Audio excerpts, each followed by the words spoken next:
Hello and welcome to the Other 14 FC podcast. I'm Tom, a West Ham fan. You're probably wondering why I'm doing the intro. Well, Alex has lost it with Crystal Palace. This is your podcast for everything not top six. Are you tired of your team being last on match of the day and not getting the flowers they deserve? Well, that's about to change. Tom, what do we have for the listeners this week? Bottoms up. The Premier League's worst 5 teams this season all recorded positive results.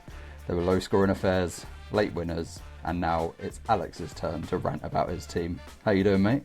Let's go. This is my small little forum to put my views out on Crystal. I'll save it all for the actual game. No, I'm all good. Luckily, my NFL team, LA Rams, beat the Bears this weekend in the your newfound NFL team conveniently picked. I got a Rams tattoo, always to the end. Go my LA. But no, I'm crawling at anything because I spent the last 2 months going on about how West Ham are going to lose to QPR in the Cup, they're going to lose to Spurs, and Nuno's going to get sacked. And then my life falls apart in 72 hours, and you get everything you want. This friendship is built on misery. If you didn't know, listeners, this bit just built on like taking each other down and then making up in the middle of the night. It's complete hatred and misery for each other, and then dick pics. The best friendships going. How you been anyway, though, mate? Over the last 2 weeks, it's actually nice not having to speak to you every 3 days. I know, right? Yeah, it's been a nice little break. I'm all good. I went down to Kent this weekend, saw some family, so I actually missed the West Ham match, which now they won means I feel like I have to miss all of the rest of the season because that's clearly a winning formula, is me staying the fuck away from West Ham. So, but no, it was nice to see my family and stuff. And then, Sunday I stayed up late for what was a very gutting way to lose, but the Bears fought a close match against one of the best offenses in the league, like a really, really good team. This was a fairy tale season for Bears fans. So many late comebacks, like fourth quarter wins. It was a bonus that no one was expecting us to go to the playoffs, to win a playoff game against our biggest rivals. It was a disappointing way to lose because we had the win in our hand, like we could have got it, but it was still a magical season. So you try taking the piss, but I was actually not in too downbeat a mood. I'm optimistic for the future of the Bears, and now West Ham have a result as well. It's all turning up Millhouse. All I can say is go Rams till the end. Miserable little boy. I'm a small little man.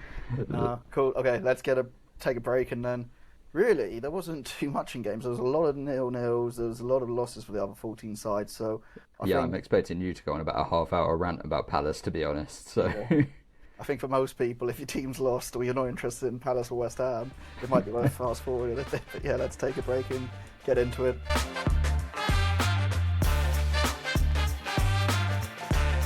Cool. Okay then, Tom. Where do you want to start with your team, or do you want to start with my team? I feel like for once, maybe we're always a bit biased, but I feel like it's the only place really to start this weekend. Surely has to be one of the two, right? And I think we have to start with you after how many weeks of my rants starting the show and my misery being compounded and just you letting me go. With all of the news, this is sorry to Sunderland fans, obviously you got a great win in this one, but I think Palace is the main story of the last week on and off the pitch. I'm just gonna let you go, let your feelings loose, mate. Feelings loose. No, if we'd done this at Saturday when I was on the way from Sunderland to Newcastle on the train, my God, I would have exploded. Talking to my close friends, I don't know what happened, but on Friday morning I was messaging my mates and I was like, oh God, what's the team? What's going to be happening? Is Brendan Johnson going to be doing it? What's going to happen when Sarr comes back? And then we had the announcement we're playing in Bosnia for the Conference League, and I was like, great. It's actually a really nice place, but it's just there, this is a downer compared to what it could have been if it was Europa League. And I just put, we're so fucked. And then 5 hours later, I would have given anything to go back to thinking, the Bosnia news was the nicest bit of news you were going to receive that day. Literally, I was just like that, and then Yeah, the Glasner bombshells on on the Friday to begin with Mark going and yeah, him leaving at the end of the season. I don't really know how to delve into it, like, because I'm going to keep going over different bits and everything because it all kind of links up. But my first thing with the news of Mark going, it's sad. I want Mark to stay forever. He's the best defender Palace have ever had. I think without doubt, definitely in my lifetime, maybe ever. But 20 mil for a player, well, 20 to 30 mil, depending which sources you're going on, for a player that's in the last 6 months of his contract, it's just business sense to make that deal, unfortunately. Like, would you agree? Like, Yeah, I get why Glasner is furious, and I think it's almost more because of the circumstances and with the Eze one as well, so fresh in the mind. The Guehi one hurts more, and I think the circumstances of like him being available and then one day before the match, them being like the owners being like we're accepting the bid, he's no longer available, sort of thing. I don't think in this day and age you can convince a player to play for a weekend when that's the situation. Though it does sound like that he has done in the past. It's going to be really, really tough because of if he gets injured, then that's 20 mil gone. Like the bid would be off the table and it'd go in the summer for free. So I get completely why Palace make this move.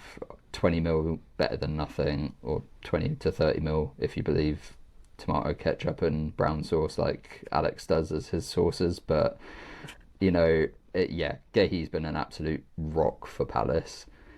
They absolutely need to get someone in to yeah, replace him. I know you brought in Jaden Camvo in the summer, but he's yeah, young. Chadi Riyad is back from injury now, is he, or yeah, is he he's on the still? bench now.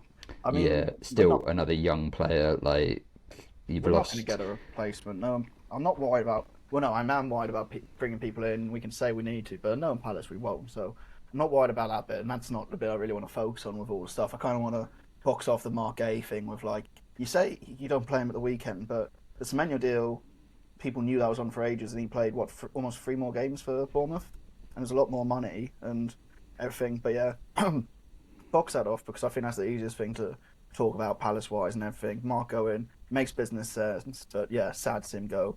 Cannot be more thankful for him for making Palace like fans' dreams come true, like more than we ever would have expected. And yeah, to get that time. Then it's just the Glasner stuff. This is the thing that I've been ranting to people about, and I was ranting probably all Friday and Saturday to the point where my mates didn't even want to talk to me anymore about it because it's got under my skin everything he's done because on let's start with Friday press conference. He's gone in and he's been like, "I want the best for Crystal Palace Football Club. I want the best for the fans." And then he proceeds to throw the club completely under the bus in the middle of a transfer window by saying, "Yep, I'm leaving. I'm not getting supported by the club. Mark's going, and Mateta's probably going as well." And you just sat there like, "Okay, who have you helped in that situation? You've helped yourself basically by being like, I'm not getting anything. I'm not getting the resources. If we lose in a weekend, it's not because of anything I've done." Which, yes, he's probably not got supported. He's not got that, but you don't say you're doing it for the fans and the club when you're not. When you're just like trying to save your own face there. Then on the weekend, like he doesn't need to have that explosion after the game. Like we all know the situation at the club. You don't need to be like trying to get yourself fired, which is exactly what it felt like in that moment. And when he's been like, I'm being abandoned by the club and everything, and so like, well, you know the size of Crystal Palace. You didn't come in here not knowing what was going to happen, unless Steve Parish has sold you a lie like, oh, I'm going to give you all the money and support you. But I don't think he would have because he ain't got any evidence to prove that he'll do that in the future. But then I think Glasner having that explosion after the match, I think it is him trying to get fired, but that doesn't help him really because that outburst, you're going to be looking at a new potential sporting director or a new chairman being like, do I want someone who's going to fall out with the club like that? He's done it at Eintracht Frankfurt on his way out as well, so he's shown that, and it's just there's a lot of stuff there where it's like it's more risky for himself. But that got under my skin, basically saying I'm doing it for the fans, I'm doing it for the team when you're not, and then doing it before thousands of fans are about to undertake one of the longest away days in the Premier League. Like, have some. I think it'd be harsh to say have some fucking respect for it, but know what's happening. Like, how many? I was lucky that I was going I guess, the Friday night, and I'm not waking up at 4 a.m. to get all the way up there and then coming back the same day. Me and my missus spent the weekend in Newcastle to make like a whole thing out of it. But if I'm there Friday and he's done that and basically firebombed our whole season, you sat there like, why the fuck am I getting up at 4 a.m. to go do this? Like, if he don't care, and you then think, oh, the player's going to care if he's not going to be there till the end of the season. And it's just that, like, it did not sit well with me at all. And I think all it does is create more factions inside of Palace, which, when we were getting towards the end of Roy's second spell, it was toxic. And he's just going to cause that again now because, yeah, we haven't got a win in 9-10 games, and it's just going to get worse as time goes on. And Palace fans easily, for a club that sticks together as a majority, there's easily, like, factions that do start happening. We saw it in the Roy era. There's still, like, sack the board stickers that have been going around even during we won the FA Cup, which I found madness, and I've been pulling them down most of the time I see them. But it's just going to, that little subsection's going to get louder and louder now. And I think as a majority, Palace fans will stick together, but if the losses keep happening, it'll be like Glasner's made a rod for his own back, being like, you clearly don't care, you're not putting the effort in. And yeah, what players are now going to come to a club when they don't know who the manager's going to be at the end of the season? They don't know really what's going on with, like, anything.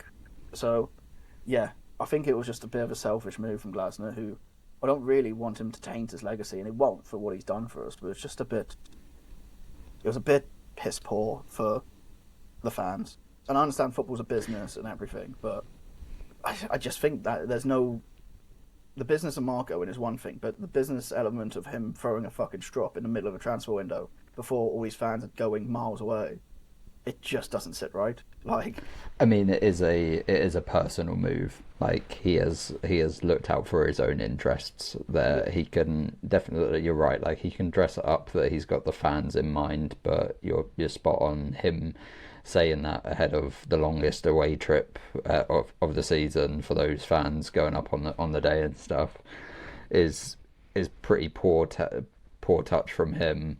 He is a spiky character, as you said. He didn't make any friends on his way out of Eintracht Frankfurt, despite delivering them the Europa League. He has had run-ins everywhere he's gone. I do understand his frustrations, though. Crystal Palace are a Premier League team. They've had Premier League money for 10 years now. They sold Eze in the summer. They're selling Guehi. Like, they sold Elise the season before, sort of thing. It's not like Palace haven't made money in recent years. There's not been a stadium development happened, so it's like I can understand his frustration as to, like, where's this money going. Like, there are teams who, like Sunderland, for example, coming up. Obviously, they get the big bonus, like the big Premier League money, of like invested into the club, sort of thing. But it does feel, I understand both sides of the coin, frustrations from other fans with the board. That style of business from Palace has been great for years. At some point, you do need to build on something, and I think the similarities with West Ham when we won the Conference League and didn't build on it, just sort of went a bit like scattergun with our approach kind of thing. And not necessarily saying exactly the same, but both teams winning a trophy in the last few years and then not building on it, and managers getting frustrated. It's a really, really difficult situation, but you're right. Glasner has looked out for himself here, and he's gone and he's wanted to kind of, even if he does stay until the end of the season, it's kind of with a white flag addressed, or like an asterisk addressed to it for the next 6 months, and the run of games has kind of maybe forced that. He kind of was getting away with it for the first few months of the season. We could see it week on, week out. Palace were getting more and more tired. It was 75 minutes. They would start lagging. Then it was 60 minutes. They'd start lagging. In recent games, it's been 45, 30 minutes. They've started lagging after losing to Macclesfield in the FA Cup. Basically, it's just a big FU to any of those reserve players that sit on the bench. Like, it's just gone. You're not good. You're not good enough. Like, they weren't reserve problems. They were kids. That's the difference. Like, it weren't like, oh, we've got a reserve team we're playing. It's fucking kids. And yeah, I think Drake Thomas, I don't know if anyone's seen, he looks good from the Conference League games we played, but kids like 16, 17 still. Like, the comment he made about the subs bench, he was like, in an attacking sense, it's just kids. And I think as an academy kid, like, these aren't academy kids that have been, like, getting a lot of experience on the bench or with the first team. They're literally filling up numbers. That's the thing. So I'm not worried about, like, players in that sense. I'm also, like, I know I've gone pretty hard on Glasner there, but I'm not saying the board had not to blame for it. The transfer strategy from us has always been a bit piss poor.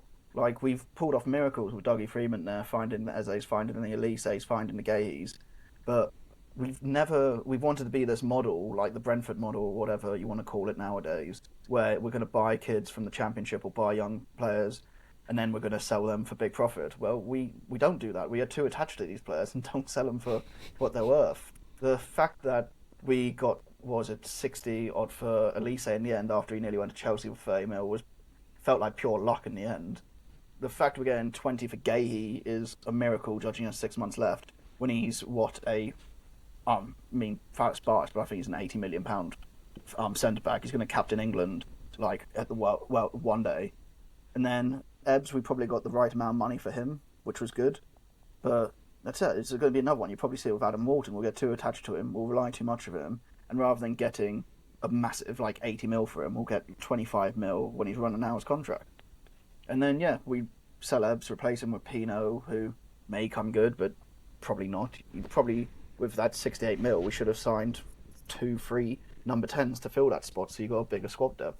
Because we knew injuries were coming, we knew the African Cup of Nations are coming, but maybe I'm not annoyed as the board because I've just seen this year in, year out, and I know what to expect. Like, when we signed Brendan Johnson, it was like, oh my god, we've signed someone almost before the window's open, and we spent some money, maybe we are going to change.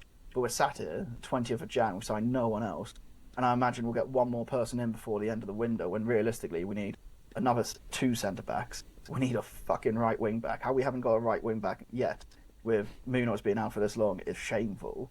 We need a striker, because Mateta is on his last legs, maybe out the door, and needs surgery on his knee. So, yeah, we need that. It's all underlying issues that we know have been there, but it's all been kind of masked by how good everything's been.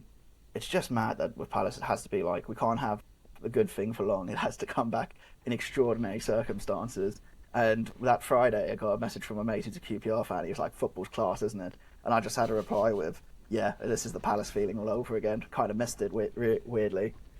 But, yeah, I mean, I don't know what more I can rant with it. I think the best thing for all parties is Glasner to go. I think he wants to go, but I think he's about to find out that Palace are tight as fuck, and they're not going to pay him 6 months gardening leave when they can have him in charge of the club. So I think his bluff's got called, and yeah, I think he's got to buck his ideas up pretty quickly and think, okay, league doesn't really matter. A couple of wins we're probably safe. Just put all your eggs in the Conference League basket and just try and leave the club with 3 trophies. Well, that's all I can look at looking forward with it. And stop fucking saying you're doing the best for the club when you're looking out for yourself.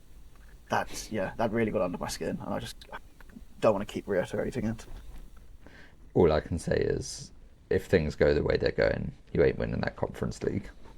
Oh, mate, you look at the clubs. You'll get to the semi-final, but there are good teams from the semi-final onwards. Yeah, we're on the side of the bracket now where we actually have good teams. But I'm kind of more excited for that, because it'll be like, oh, I want to go to Florentino on a away day, I'll do that. It'll be, oh, Raul Vallecano, go to Spain, that'll be great. Not Bosnia. I really shouldn't show Bosnia. Like, Mostar looks Keep like... Keep shitting on Bosnia, man. Mate, maybe we'll use listeners, but I was looking at the 3 teams we could... No, what was it, the 2 teams we could get drawn against, and the other team, like, that's seeded the same as us. And I was like, one is just random letters, one has dash sports at the end of it, so God knows what it is, and the other one sounds like it makes fridges that were going to be sold in West Croydon. And I was just there like, what is this? Do you know what I mean? Like, did you have that with West Ham when you're just looking at some of the teams, you're like, what actually is this? Yeah. You'd be like, this is a holiday destination in Ibiza. This is just a combination of letters. This is a countdown word that they've just asked for so many consonants, and it's just. But that's I love that about the Conference League, though. It is really just like giving so many other teams an opportunity, and that's why I hated that Chelsea were in it last year. Like, I hated that Tottenham have been in it, even though it's funny that they didn't win it. Yeah. I It shouldn't should be be. for teams like West Ham, Palace, sort of like that level. I shouldn't be snobby about it. I really shouldn't. I just woke up in a bad mood on that Friday, and jeez, if I'd known how much worse it was going to get, I would have been in a better mood. Do you know what? It was the draw for it as well. I don't know if you saw the video for the draw, but it was like these plastic buckets on a wooden table clearly in a back room somewhere. And I was like, oh, they don't like have the magician and all that like they had for the Europa League one when we were joined together. And I was like, this is I think it's annoying me. But yeah, I think I can box off my rant there. Like, Yeah, I sorry. was going to say let's touch on the game here because Sunderland come out winners 2-1. Again, Palace started bright. They were probably the better team at the start, created a couple of chances, and then go ahead with Yeremy Pino stabbing it home. Yeah, mate. I thought, like watching the game, I was like, oh my god, we don't look completely terrible. It's better than I've seen us like start most games recently because we've had the week off. Nothing's going to be as bad as that Macclesfield game. But yeah, Pino with a pretty tidy finish to make it 1-0, and then weirdly enough, Lerma makes the mistakes for basically both goals coming in to replace Guehi. He charges out for the first one. I don't know if he's got an adrenaline rush because we've just gone 1-0 up, but my God, when that ball went through, and who was it? Who ran into the gap? Lefay was it? No, no, Who finished it? Or yeah, the Lefay finished striker, it, but Robbie? was it? No, Makeda, is that how you say his name? Makieda. Mayenda? No, maybe? No, not Minder. Maybe. Who are you thinking know of? I'm like with. Yeah, but when he ran into that space, I was like, well, this is going to be a go. And then Faye's left in the box because Wharton isn't tracking back. And yeah, as soon as they went 1-1 there, I was just a bit like, well, we've squandered a chance because I think if we lost 10 minutes and a 1-0 up, I think we could have got the second in the first half. Nearly did with Mateta's disallowed goal, which was definitely offside. But yeah, I think it's pretty even until the last 30 minutes. Well, 30 minutes. Then we, in most games, run out of energy.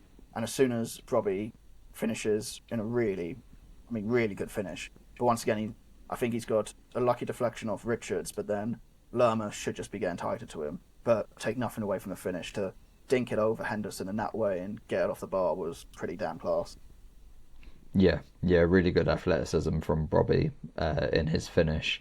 I mean, you were there, so you'd be able to say better than me. But it felt like Palace didn't even play the second half.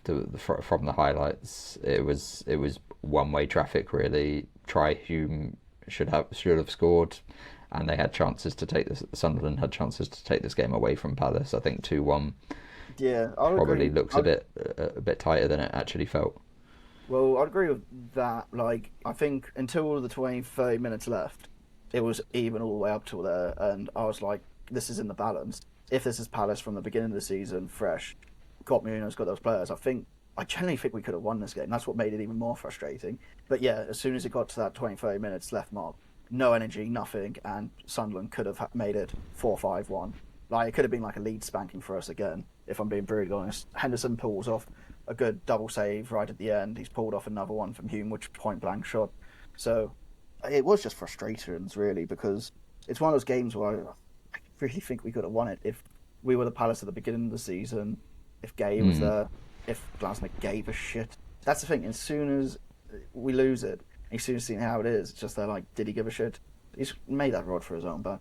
But other than that, Sunderland was a great away day. Stadium of Light was a proper football stadium. I don't know if you saw on my Instagram, but having a carpet on the concourse was fucking fantastic. And then there were some nice pubs up there. Had a good laugh, and then had a good day on Newcastle. But did lose my Yeah, head a and bit. it's a good result for Sunderland as well. Obviously, they sort of like they hadn't won in a few games. Last five was 3 draws and a loss until Saturday, so it's a good result for Sunderland. Obviously, it keeps that incredible home record that has been the real backbone to their charge in the league this season.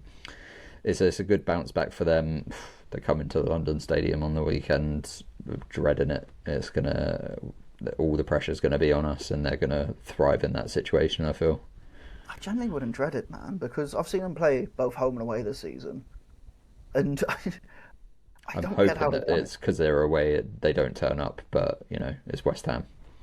I don't get how they've done it. Like seeing them, maybe they've turned up for bigger teams and stuff, but yes, they beat us 2-1, and they could have had more. I'm just contradicting myself completely, but watching them the whole game, I was like, there's nothing that's really shit hot about them. I don't know what it is. They're just a good team, I guess. I'll stop contradicting myself because I was about 5 points down when I was watching the game as well. Well, I hope your partner enjoyed it more than you did. Nah, she didn't. Nah. Oh, cool. Cool. Okay, should we Let's move on to move West on Ham? to my. Yeah. Let's go. Let's go. West Ham 2, Spurs 1. We love playing at that toilet bowl.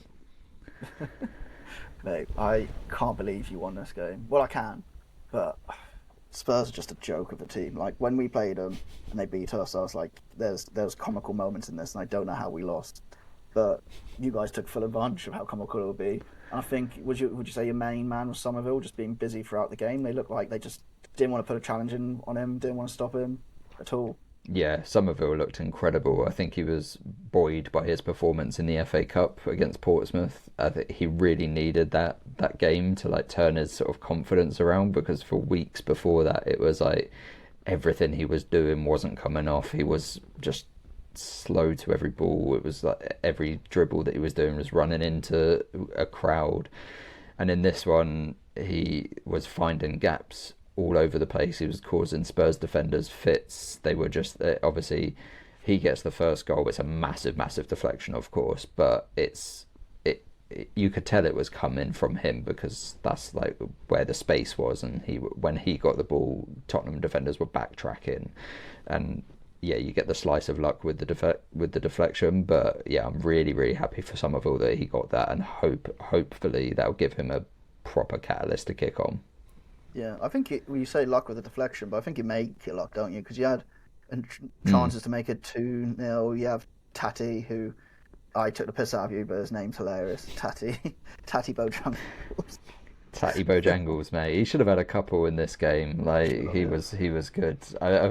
Just on the Somerville goal, I found it interesting that he hugged Nuno after. Was like, okay, that's a positive sign, even if it is just one player going over. That the players are behind the manager, kind of thing. Because after that recent run of form, it very much felt like no one was playing for Nuno, and the players had resigned themselves to their fate. So my note for this game is just when I thought I was out, they pulled me back in, because that's I was just what I was keeping up to. I was in the park with my niece and nephew, looking at my phone every now and then, going, "We're 1-0 up. We're gonna come down. We're gonna concede." It was just getting later and later, and then it obviously after a couple of huge Areola saves, yeah, yeah, great game. Tottenham do get again. His shot stopping is second to none. He still has a brain fart in him every now and then. Not at fault for the goal. That Aaron Wan-Bissaka, again, just poor with crosses. Just lets himself get beaten by Romero. Again, stop the cross. If you know your defenders are weak at heading, stop the cross. It should be the drill from the coaches. I think we kind of got away with a Scholes handball. It was Yeah, I was gonna like touched say. his fingertips, but like I've seen them given, and I was I think kind of that's surprised it didn't go against us with how many decisions have gone against us recently. yeah, I think that's handball all day. If I'm being honest, like I don't know how that's not being reviewed by VR and given. If they've looked at it, I don't know why they're not giving it. Not to shit on you, it's just one of those where it's like if Palace defender did Hmm. that, I'd be like, yeah, we're not getting away with that. Yeah, no, I think every West Ham fan when they saw that was like, this is the one that's given against us. After how many penalties were given against us recently and how down on our luck we had been, I was absolutely shocked that it wasn't given, to be honest. Obviously I'm very, very glad that it wasn't given. It's not a deliberate handball. I know that they've changed the rules 1,000 times since it was just deliberate handball, but I still believe in simplicity with the rules. And then I was back at my sister's place and checking the score, going maybe they're going to concede, and this will be for nothing. And then Callum Wilson back from the dead. Mate, literally. Well, just before he scores as well, he comes on. Cross gets put into the box. He takes it down, and there's no one around him. Like, what are Spurs doing in that instant? I couldn't make sense of it. It was like, you're just letting the like centre forward take the ball down in the box, almost like running away from him, and he should make it 2-1 but then he gets it from the corner, which is just shocking keeping from Vicario. I don't know what he's trying to complain about in that instance when he's basically clawing at Wilson just as much as Wilson's clawing at him. It was just, yeah. And New age goalkeepers, man. New age really goalkeepers. They're not strong enough in they don't have a good command of their box. Areola's the same at times. He's spend too much time playing hand grabbing with the attacker and not enough time trying to just clear your area kind of thing. He made his own bed, Vicario, and Callum Wilson gets the easiest goal he'll ever score. Absolute predator, just to make sure he's getting his toe on that first. And it was weird because I honestly thought he had left the club. I didn't even like until I saw his name on the bench. I was like, I'm sure we were in talks with him to cancel his contract and that he wouldn't have been involved, and he has to stay now. Like, I think the board have taken the decision out of whoever wanted. I do think Nuno wanted him out because he's not really a Nuno kind of striker, and he's brought in two strikers. Pablo played this game as more of like a 10. It's kind of like second striker-y kind of role. But when you sign two strikers, Wilson's not going to be happy. He doesn't want to be on the bench, but I think that is the perfect role for him for the rest of the season. At 33, being able to bring on Callum Wilson for 30 minutes is perfect. That is exactly what you want from a 33-year-old Callum Wilson. He's obviously going to want to start, but I'm hoping that he does stay for the rest of the season and uses that hunger of wanting to play more for those 30 minutes. And like in this one, I think he came on like the 91st minute or something, like 90th minute or something, but it was like fresh legs to expose that Tottenham defence, and then it exposed Vicario with the corner. As I say, just when I thought I was out, they pulled me back in after that awful run of form and my doom saying about West Ham and it all feeling like we'd gone down. We're now 5 points away from Forest, and again, it feels like there's a chance, and it should have been 4 if Arsenal could have just done their bloody job. Sorry, Forest fans, but well, I was going to say, Callum Wilson, I bet he's going to be sat there on a podcast in a few years' time saying that that West Ham goal he scored against Tottenham was the worst of his career because it meant he had to sit on the bench for another 6 months at West Ham rather than going away. Well, his options apparently were Celtic and Al Shabab or someone, so the London Stadium ain't that bad. Although Callum Wilson, it does feel like he's going to pop up at Celtic for 6 months at some point. I feel like if he'd gone Celtic, he would have had a great time and banged a load of goals. Do you know what I mean? But cool. Yeah, it does open the table up a bit more, doesn't it? We're not going to talk about Forest because of the 0-0, but like you say, feeling a bit more confident with the table. 5 points does look a bit better. I'm not going to lie, I'm starting to look over our shoulder, even though it is 11 and 12 points. Oh, could you imagine how delicious that would be if you got brought into it? Just a few more results. Nah, I'm still this was nice. This was great. Love getting one over Spurs. Absolutely hate that club. We're still going to need, like, 5 points is still a lot of points to turn around. Yeah, it could happen in the space of 2 weeks. It could also drag on. This could also be 5 points for a long time. Like West Ham, they have to make this not a blip, not a one-off. They've got to make this a turnaround. So it's going to be difficult. Obviously, as I said at the start of the show, all the bottom 5 recorded a positive result this week, and bottom 6, even if you include Bournemouth. So it was a good week because we won.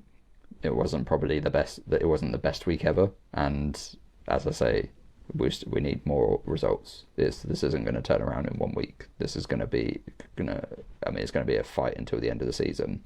I'm just hoping that West Ham make it a fight and don't roll over like they looked like they had done before this game.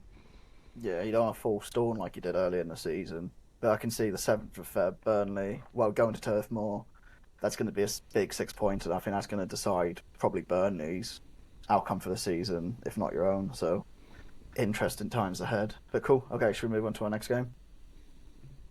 Yeah, let's go. Cool. Should we go Leeds Fulham 1-0? I mean, I don't have much from this game apart from absolute limbs in Ellen Road at the end. This game had 0-0 written all over it from everything I saw. Oh, I mean, I get what you mean, but I think Leeds completely deserved this. I think there was one team No. playing in this game. It was like Leeds. I know what you mean. Like Leeds weren't able to get that goal for so long that it was just going to be one of those frustrating afternoons where it ends up 0-0 and Leeds fans are walking home from Ellen Road after going, "How did we not win that?" But Nemecha comes up big and finally gets the breakthrough. It's a decent goal as well. Nice cross. Good on Nemecha to get on the ball first and a good finish, and it really was what all Leeds deserved. They kept going, they kept making opportunities. There's an early Aronson one that, after his recent form, I would have expected him to hit the back of the net. Yeah. Calvert-Lewin has a couple of chances. Yeah, that one where Aronson skies it, and then Calvert-Lewin has a couple of chances, but hey, he didn't hit the back of the net, did he? Feel vindicated a little. I know you don't really believe in those momentum graphs, but the one on BBC is brilliant. It's like first half a little bit even, second half Fulham have like a couple of bars, and then it's just all Leeds yellow, like all the way to the end of the game until they got the goal. And it is pretty much how the game summed up, isn't it? I mean, obviously I didn't watch this one in full because I was out, but my note for Fulham is this was one of those weird days where Fulham just didn't turn up at all. It just felt like they did nothing all game. There was a couple of early half chances. I think Smith Rowe had one that was like off Carl Darlow got away with one. He headed it when he rushed out with his goal, was sort of in no man's land, headed it out, and Smith Rowe gets it, but it was a difficult, it didn't bounce kindly for Smith Rowe, so he kind of just loops it up and it bounces out for a goal kick quite comfortably. But I mean, they're really half chances. Do you know what I mean? Like, it's grasping at straws to find anything for Fulham in this game, and it's just one of those. Like I think they've done this since Marco Silva's been in charge. You get these Fulham games every now and then where they look just completely abject, like they just did not turn up at all, and there's probably plenty of reasons for that. Players off at AFCON and injuries and such, but it's just weird. They've been in good form and they just didn't turn up. That's it. They've been in good form. That good run of form comes to the end. But did we talked about this pre-season or at some point? Like, it is just kind of that Marco Silva ceiling, isn't it? We think like at every club he's been at, he's been able to put good runs together, but really can't hold that consistency throughout. And maybe it's a one-off day, but it doesn't feel like it. It feels like Fulham will probably now go on a bit of a barren run once again, doesn't it? Just because of the up and down. Next fixtures: Brighton at home, United away, Everton away, Man City. Like, how many points do you see them getting from that? And they could be back into another barren run. I hope not for them. Well, I do, so Palace can get above them in the table again. But like, I hope for them it isn't that, because you kind of want to see what Fulham could do if they could just put the whole season together rather than in patches here and there. But that's the thing. I think we were both quite optimistic for Fulham, and they've probably disappointed us a little bit over the course of the season. And you're right, they've continued through their patchiness. We've always struggled to call Fulham games since we've started this. It's just, and then this one, I just wouldn't have expected them to just not turn up at all. But they do this every now and then, and also credit to Leeds. They took this game by the horns and they made it their own. They were well worth the 3 points. Yeah, and just want to touch on those limbs again, because I think I saw a Instagram reel of the limbs from the away end, like looking Leeds fans going mental. I was like, holy hell, what's happened there? And then when I caught up on the game, I was like, yeah, I'm so gutted I still haven't been to Ellen Road. I kind of wish I'd been there for the 4-1 loss, because I could have seen them in absolute full voice going at it, and it would be great. But yeah, I mean, good win for Leeds, like, good form for them continues. They're really pulled away from that relegation zone now, and maybe one win away from looking towards next season in the Premier League. Do you think, or was that being a bit too? I think probably a couple, but yeah, I think maybe slightly turn an eye towards it, but I do think they'll still want to get a couple more wins under their belt or a few draws, etc.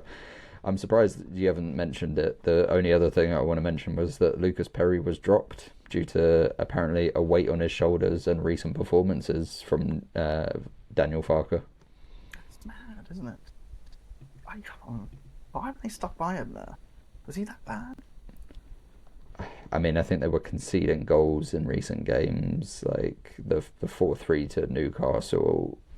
There's probably a couple that he could have done better on there. But you think, like, that you don't change your informed team, though, do you? I guess they did lose the last game, but still, seems a bit risky. Because when you change keeper, you do change, like, the whole format of the back four. I think it's one of those that, with goalkeepers, it's such a mental thing. I think it's one of those that's probably not as much on the pitch and rather a conversation or something that's gone down between Perry and Farke, or repeated sort of like attitude and training, maybe, where this weight on his shoulders is maybe a bit more obvious than when you're seeing it sort of day in day out on the training ground, like having conversations with the player.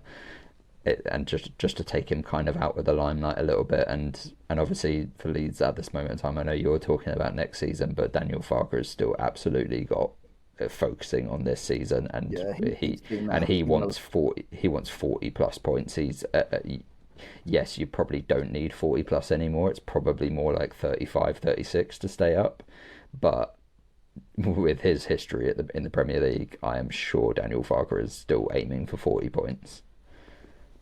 Yeah, he knows. He hasn't stayed up once, has he? So no, so he's not taking anything for granted. That'd be a big monkey off his back. But cool. Okay, let's move on to our next one. Villa, Everton. Another game which not much really happened, did it? No.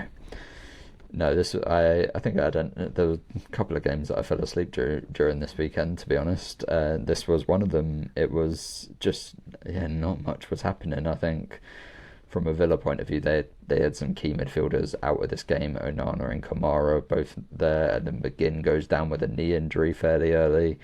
Yeah, but mate, McGinn's gone down because he's heard what Ray Parlour's shoveling, and he's trying to force that move to West Ham. Or he's trying to make sure he is injured so he doesn't end up at West Ham. It's one of the two. Yeah, I'll have whatever Ray Parlour is smoking if he thinks that McGinn will come to West Ham, because that would be incredible. Why is it, just for context, you sent me that, didn't you, on the weekend? And you're like, oh, it's just TalkSport rubbish. Like TalkSport just absolutely chatting bullshit, and I don't know, like some of these ex-players, it feels like they've headed the ball one too many times and just say something that completely doesn't make any footballing, any real life sense, and yeah, just funny. One of those like of older footballers that have a real chip on their shoulder. Not saying like Ray Parlour directly, but I think it's because of like the Paul Scholes and Nicky Butt stuff to the Martinez stuff. It's just a bit like back in your box. Like literally, it feels like that, but. Yeah, but you telling me Villa wouldn't sell John McGinn, and John McGinn wouldn't want to leave a Europa League team chasing the title for a relegation battle? Of course he would. Hey man, West Ham are massive, so... Oh, Lord. I mean, yeah. I think Villa will be kicking themselves at this result, because, I mean, Morgan Rogers himself had like 4 or 5 opportunities that were pretty good. I would have expected him to have scored at least one of them, to be honest. He didn't have his shooting boots on, no, for once. It's actually mad to see he's human sometimes, and he doesn't just score well, but he's from outside the box constantly. He kind of gets in form a little bit. Like, he had those few games where he was hitting the back of the net, scoring braces, and then he's had a few games recently where he's not scored so many. And yeah, he's definitely a sort of a hot touch kind of player, where when he's on form, everything looks great. But then he has games like this where some chances you'd expect at least him to hit the target, he spoons over kind of thing. And yeah, it's like that. But then you also have the Jacob Bryan disallowed goal for an Armstrong offside. Found that one. After 11 seconds in, you got Merlin Roll hitting the post for Everton. That as well, but yeah, then the disallowed goal, Armstrong deemed offside. What are you thinking? That one? I was like, powers has not been given. I mean, he has made an attempt to head the ball, but he's got nowhere near it. I mean, have we seen I'm trying to think if I can remember another free kick. Well, another like free kick or cross where a defender's gone for the ball, he's been deemed offside. And I can't think of one off the top of my head. Can you?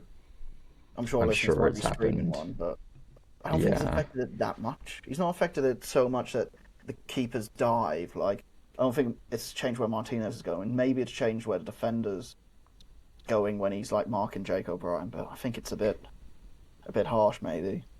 Yeah, I definitely think it's harsh, but at the end of the day, it didn't matter for Everton because cool, calm, collected Tierney Barry chips it over Martinez.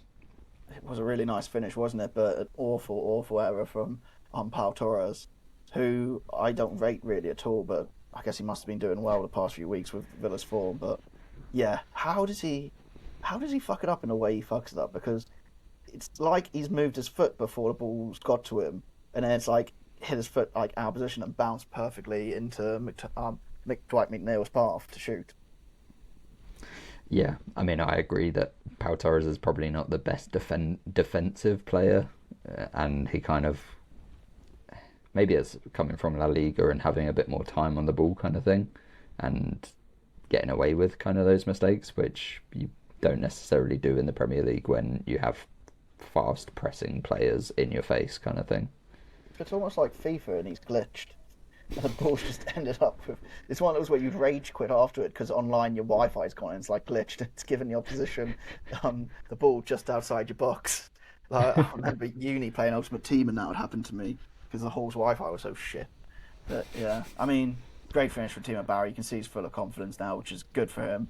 And it shows like the Everton fans backing him was worth it after all. And then I guess at the end game, Rodgers has one where he puts it into the top bins and Pickford just claws it out, which is an absolute massive save to get the 3 points for Everton. Yeah, I think we say this every time, but just another perfect Moyes away performance. Exactly what he wants. He doesn't care that the other team are going to have opportunities if they don't put the ball in the back of the net.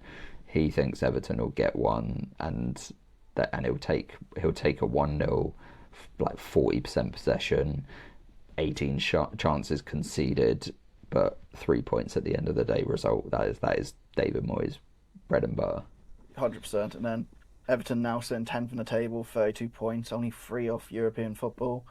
Like, great season for him when you look at it now. I know it was looking a bit bad a few weeks ago, but you can't be complaining of that, can you? Nah. They feel like the perfect team to finish 10th this season, I think. Like, proper middle of the table, good, something to build on, much better than previous seasons for Everton.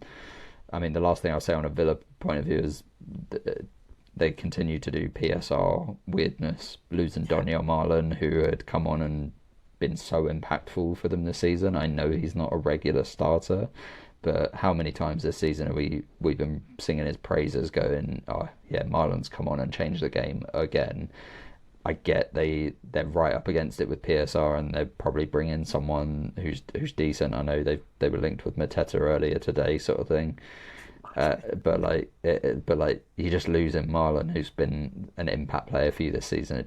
I'm sure Villa fans are frustrated as well because the constant revolving door might be more of a hindrance than it does benefit them. Yeah, it does feel like that. Like I was going to say, if you're a Villa fan and Marlon's going, you're probably thinking, that's an odd one. Like I think he scored at the weekend as well for Roma. He scored 2, didn't he? No, did he too? Yeah, I might be getting that wrong, but I thought he had. But yeah, the Mateta thing is funny because if there's one player I wouldn't actually mind us selling if we had a replacement, it'd be Mateta because his knee is fucked. He needs surgery on that thing big time. It's a ticking time bomb, and he'll get. Well, you know what will happen? He'll go to West Ham and get a knee injury that will end his career. It's that, mate. Apparently, he's finishing games and his knee is just huge, and he can't do anything for like a day. I feel for him because if he needs to get that surgery if he wants to go to the World Cup, but God knows. If we sold him for 30 and got Strand Larsen in for 40, I'd be very happy. But I'm not going to ever get the things I want, so it doesn't matter. Cool. Okay, should we move on to one of the draws for our other 14 sides, and a good draw for Burnley as well. Liverpool 1, Burnley 1. Really good draw. really good draw. I mean, there was a spell in this game that was just completely all Burnley, and it was funnily enough after they had gone 1-0 down and was just like they kept coming. They were pushing for their equaliser and well deserved it. Like, yeah, obviously they get, like, Liverpool have chances, but Burnley rode the waves. Bashir Humphreys loves a goal line clearance. 2 goal line clearances is crazy, isn't it? I just like this felt like the perfect away day at a top 6 side for a newly promoted team. Like, you know what you're doing. You're saying you're still out to defend, soak up the pressure, and see what you can get on the break, or just keep yourself in the game for long enough to be able to get anything out of it. And it's exactly what they did, I think. Do you think it was a pen for Liverpool? Yeah, I isn't it? don't think you can have too many complaints with the penalty, to be honest. Yeah, you I can't. think it's just a relief that he hits the crossbar. Yeah, I mean, if that goes in, it probably does end 3-0 Liverpool or something like that. But like I said about did I say about West Ham or someone, you make your own luck, don't you? And because Burnley stayed in it, they do go to 1-0, go 1-0 down to. I mean, there's not much more they can do with that goal. Maybe better defending when Curtis Jones is running into their box, but when he gets the first on the I end. think they had done so well in this game that with this one, the goal just kind of comes from a little bit of chaos, because obviously they defended the first move and then it bounces around in the box a little bit, and then like the Vert's shot just leaves Dubravka with no chance. But Dubravka was an absolute beast in this game. I think this was his. I think we all would say that Dubravka is probably one of the bottom 3-4 goalkeepers in the league. Like, he has been a backup most of his Premier League career. He does have excellent games in him, though. I just think he's maybe not necessarily at the level that you would, like, a mid-table Premier League team would take. I think this is sort of his ceiling, but he can have these games where he is just launching himself around and getting his fingertips to things, and that, like, he has these games because he is a good enough goalkeeper. It's just probably this is about his kind of level, and I think this point I'd would happily be have him as like a backup keeper at Palace. exactly. That's the thing. You would have him as your backup cup goalkeeper, whereas Burnley need him to be their starter.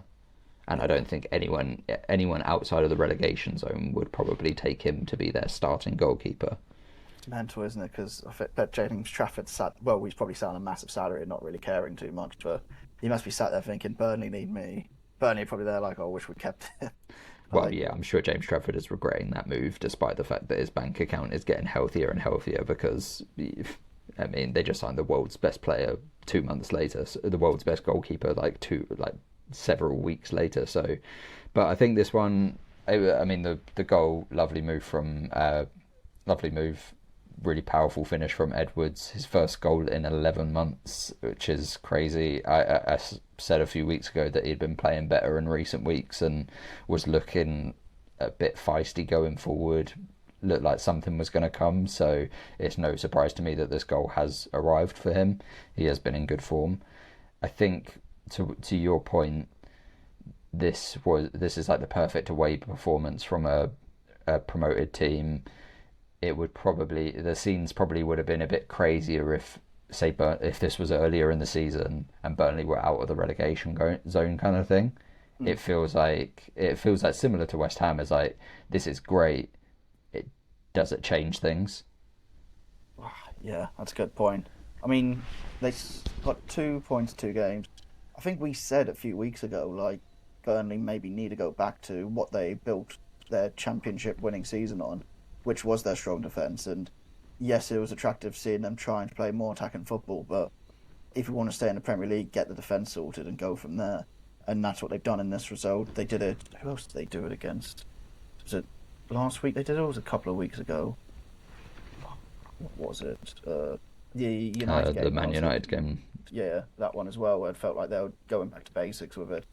And I think we're just going to see that from Burnley for the rest of the season. I think Scott Parker isn't at risk as much as he was during that Christmas period.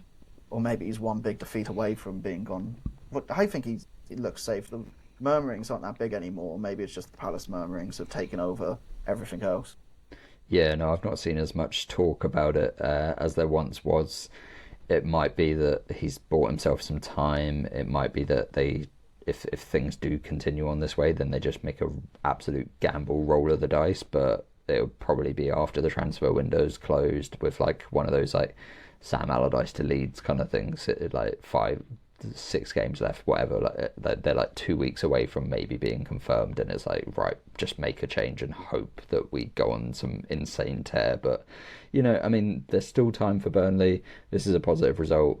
This is 2 draws on the bounce now. They've got Tottenham next, so that's an easy 3 points for Scott Parker. So similar things to West Ham, getting a result.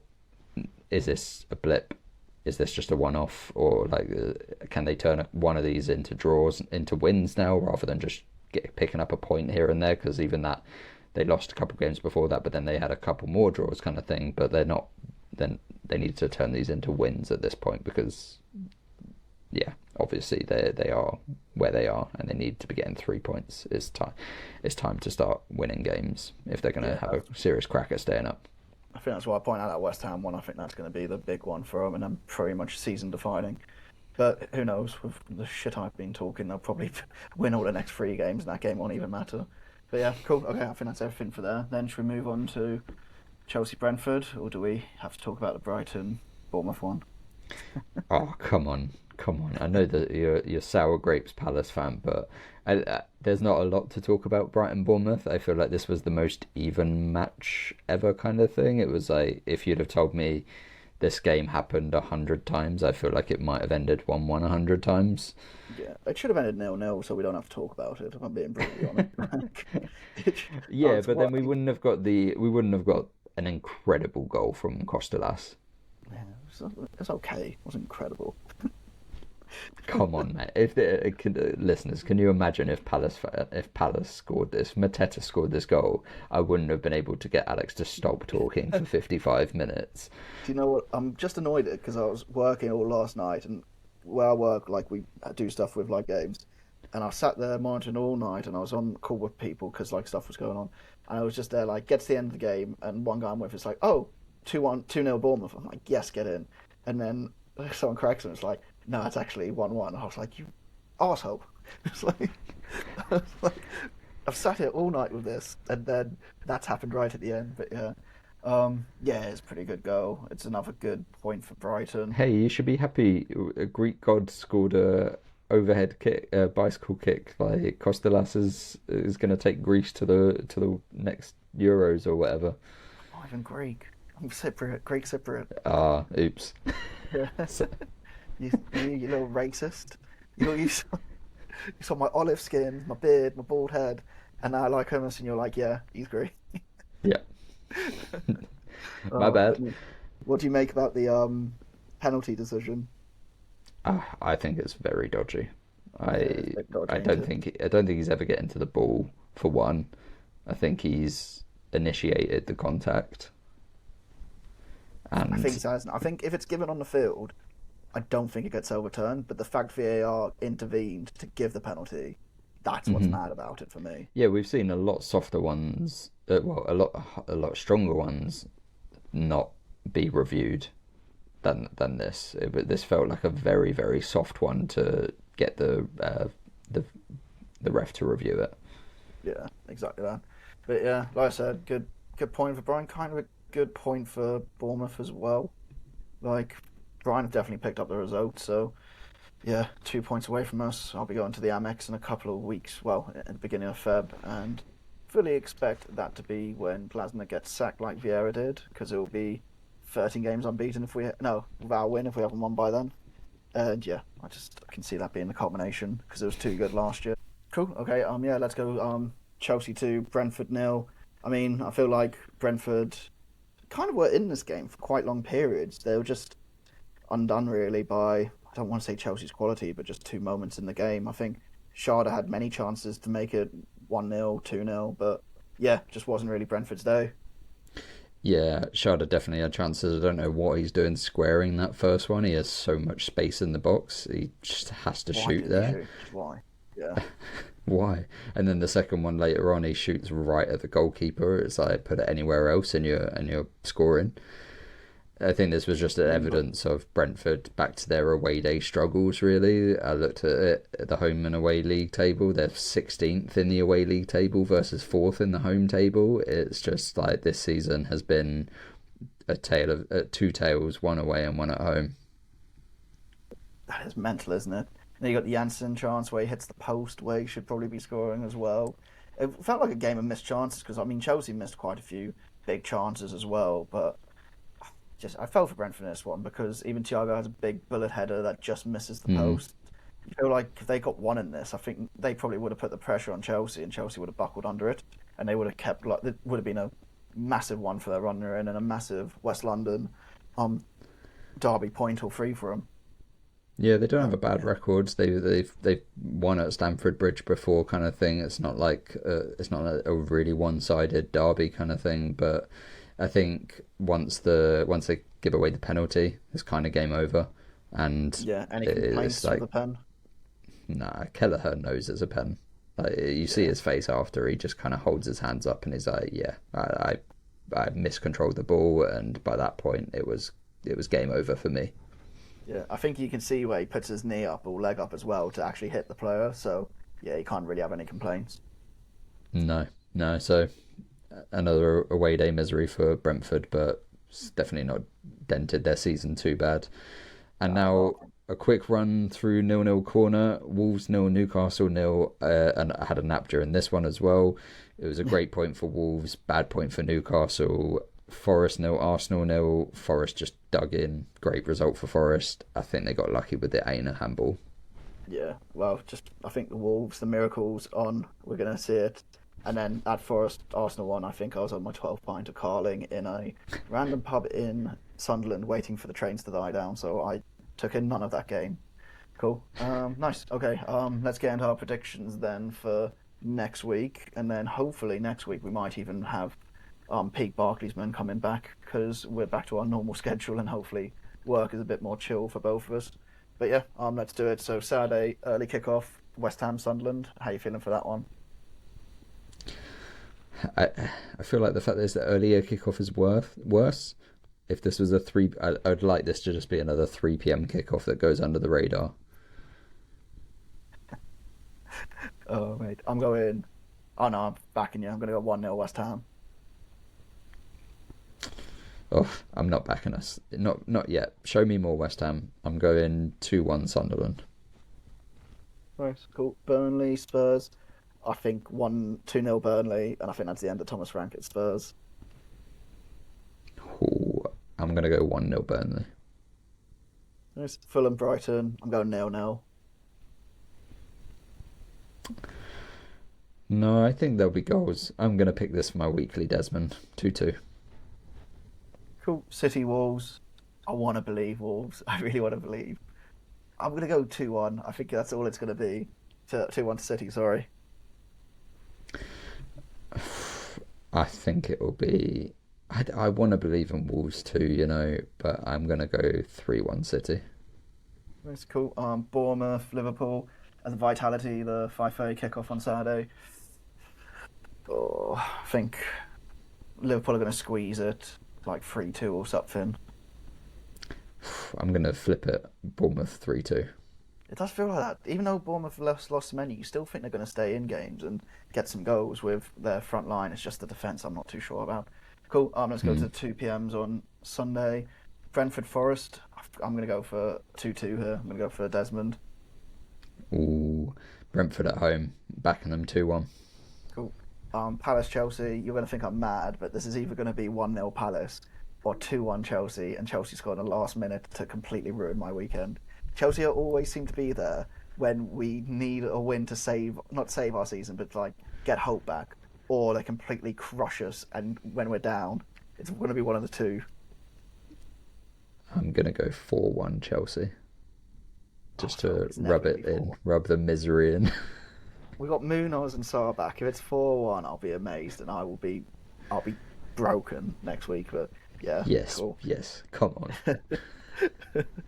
Newcastle, Villa. I really don't know this one.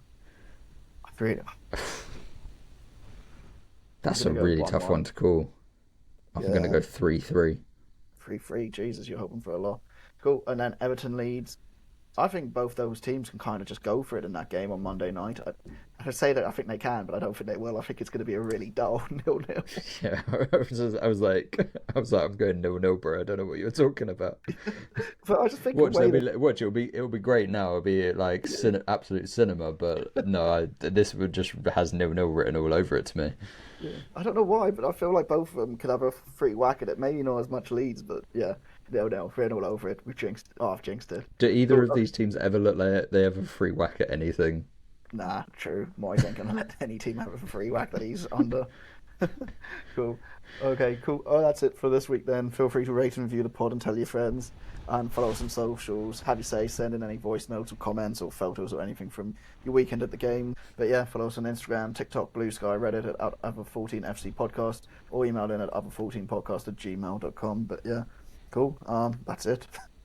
It's nice to be back after a couple of weeks. Cool. Have a good one, guys. Catch you next week. Cheers, guys.